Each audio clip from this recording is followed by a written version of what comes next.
We're back here on the Lynn Hayes Freeland Show. One of the things I mentioned at the beginning of this show is we hear so much in recent months about a drug epidemic. A lot of folks are talking about the opioid epidemic. There have been a lot of stories in the news that reflect just how significant these things are. Well, today, we're talking about recovery, but a recovery where the entire community can step up and get involved. So here to tell me about it, and you, are Daynita Benjamin and Fred Massey from Family Links. Welcome to you both. Thanks for having us. See, he put you in the middle, but I'm going to make him start. See, he's not even slick.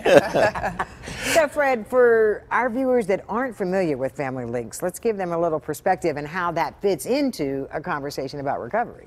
Well, Family Links is one of the larger human service agencies in Allegheny County. We service more than 9,000 people annually, and we do it in 4 major service divisions. Behavioral health, which does have the drug and alcohol treatment services, and community mental health services is one of the larger divisions. But we also have service coordination for individuals with intellectual disability, and we service almost 3,000 Allegheny County residents. Then we also do youth and family services that have a lot of our children youth services and housing service for adults. So we cover the gamut for Allegheny County primarily, but we also service almost 14 or 15 other counties within the state. That's why we get about 9,000 individuals we serve. Okay. Yeah, so we go from birth to the grave with services and from mental health, everything around to help individuals improve their life. And you know, I'm glad you're here because I tend to think of Family Links, I tend to think of kids. Yes. And I'm sure I probably knew that you had this broad spectrum of services, but it's a good thing for us to have this conversation. That's why we were known mostly for, because we came from the merger of Wells Child, and Parent-Child Guidance Center that was more child focused. But over the years, we expanded our services. About 2 years ago, we included senior services, and Vintage Senior Services, that's there in East Liberty, is one of the companies that are with Family Links as a subsidiary. So. Interesting. So, Daynita, I want to pick up on 2 things that Fred mentioned. And when we talk about the substance, the addiction component, and the mental health component, those are 2 conversations that a lot of people have trouble talking about. Correct. Most consumers who come through our doors, especially through our substance use treatment centers, have a dual diagnosis. What I mean by dual, they may have a substance use diagnosis, whether it may be an opioid addiction or a marijuana addiction, or they may have a mood disorder, they may have depression, some anxiety. And so what we do, we try to treat both at the door. Not try, we do. We make sure we have co-occurring assessment upon admission. We also want to make sure we provide a continuity of care model. So say, for example, if a participant comes through our mental health doors and we realize that the primary issue is the substance use, a phone call is made immediately to our substance use program, which is our outpatient clinic, to do an assessment. And then upon that phone call, that person is actually transitioned into our clinic. Okay. And so, Fred, that really is what we're here to talk about today, and that's National Recovery Day. Yes. Yes, and September is known as National Recovery Month. Okay. And it's important because it allows for us to recognize individuals in recovery, and more importantly, to get it out there, because typically most people want to try to hide that. They think there's a stigma tied to it, and that's why you're not getting help. National Recovery Day allows for us to be able to go into the community, show the services that we have that are available to individuals. And this year, we continue to do many different things with it. We have over 20 providers coming to have support for those who have need. There will be testimonies from individuals that are receiving services so that they can show that how it can work and how it can be effective. Because unfortunately, most people get referred to services through a loved one or a family member, and someone that's needing help is how they usually come into the service delivery. Interesting, and that's kind of where people talk about you have to hit rock bottom and all that kind of stuff. And then picking up on what Fred said, this doesn't affect just the person who is abusing a substance. Correct. This affects an entire family. It does. In my personal experience, my father has over 10 years clean of sobriety, so I do understand how it affects the entire family. In the clinical ward, clinical world, excuse me, we have this notion called systems theory, and how if it affects the identified client, it affects everyone that's connected and every system that's connected to that client. So it's not just about the I in recovery, it's about the we, how we can make a consumer feel comfortable to be reconnected to their we, and also helping our we understand that this is a disease, this is an epidemic, it's something that someone doesn't want to will themselves into becoming an addict or experience an addiction. It is actually a disease. It affects the biological, it affects the psychological, and it affects the social. And then I'm going to throw this out to both of you, because when we talk about abuse of any type of substance, some people will argue that's sometimes symptomatic of other things that are going on in that individual. I don't know if clinically that's right or not, but it's the kind of thing that as a community, and you mentioned the services that will be available that day, people don't realize what the needs are. Well, I think what you're saying is absolutely true. I didn't say it very well, but well, but we say also it's co-occurring. That's what Danita was saying, is that typically people wanting treatment, and you try to deal with the abuse that's going on, but you have to deal with the underlying, what is the cause of why individuals are abusing themselves. And if you don't handle that as a co-occurring, then you're only just dealing with only one half of the aspect of what needs to be happening. And I agree, there's two issues. One is a person could be predispositioned because of a genetic history. That's why we do genograms, to do kind of a family tree to see if there's any pattern in the family, and also external stressors. External stressors really have a physical effect on the body, and also can cause a person to use a substance to help them cope, to deal with distress. Some consumers who come into our addiction treatment program will say they just wanted to numb and not feel the pain. I've heard that many times. Here's what we're going to do. We're going to take a commercial break. When we come back, we're going to get more specifics about National Recovery Day on the 15th, where folks can come, how they can get more information. So you want to stick around. We'll be right back.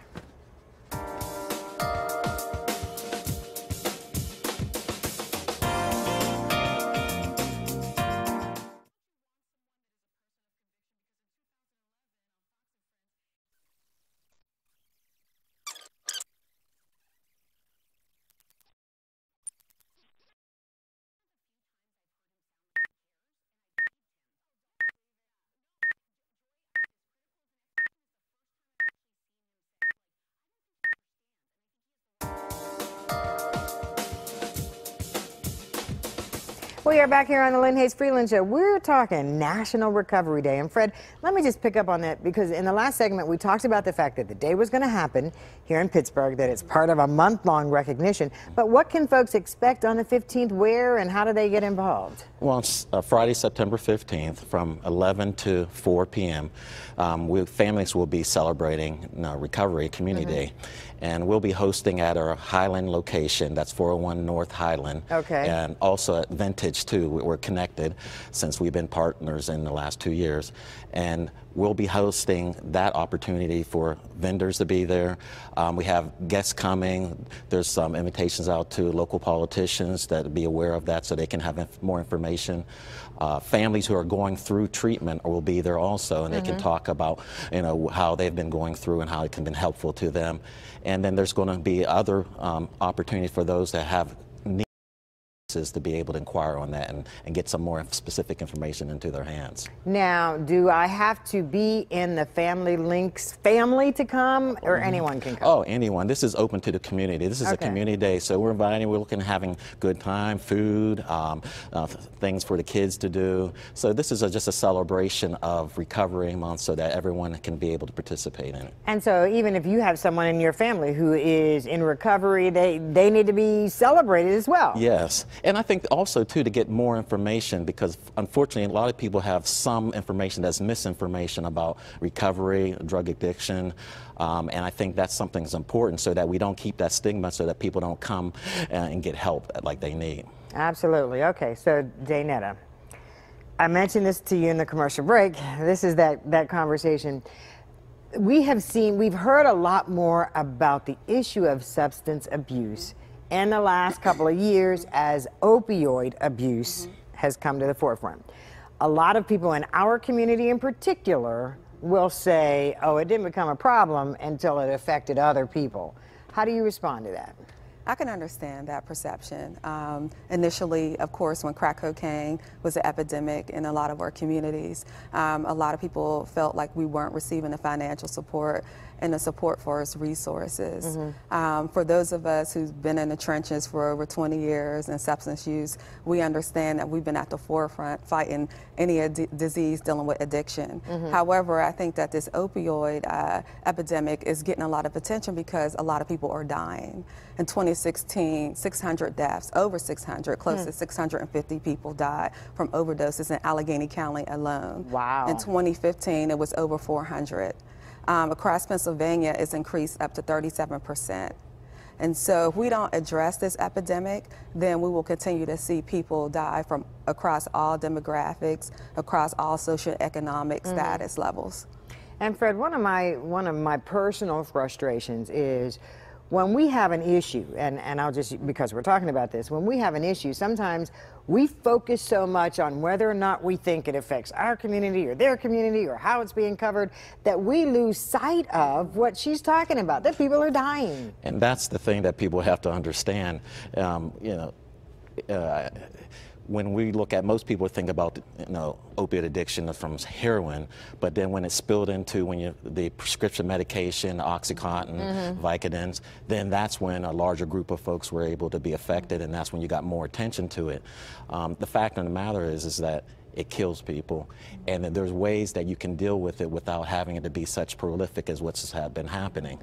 And one of the things that people have to understand, especially when you look at the spread of it within prescription drugs within the school districts that's taking place, those adults are getting their OxyContin and all that other prescription medication, and their kids are taking that. They're being able to sell it or use it, and then when they use it, that price of that prescription drug is going up on the black market, and then people are shifting over to heroin as a cheaper way of continuing to maintain their habits. So, we might think it might just be in the African American culture, and then it's starting, as soon as it spread out into a larger culture, that more people are getting noticed. But the fact of the matter is, all people are dealing with it from whatever sort that they're coming with. Especially with the fentanyl. Yeah. The epidemic that's occurring now with the fentanyl mixed with heroin, it's causing an increase in overdose, almost instant death. And that's why it's so essential to make sure that when someone comes through our doors, especially through our recovery support center and our Suboxone clinic, that we provide that Narcan education to that consumer, but also to their family members. And we also invite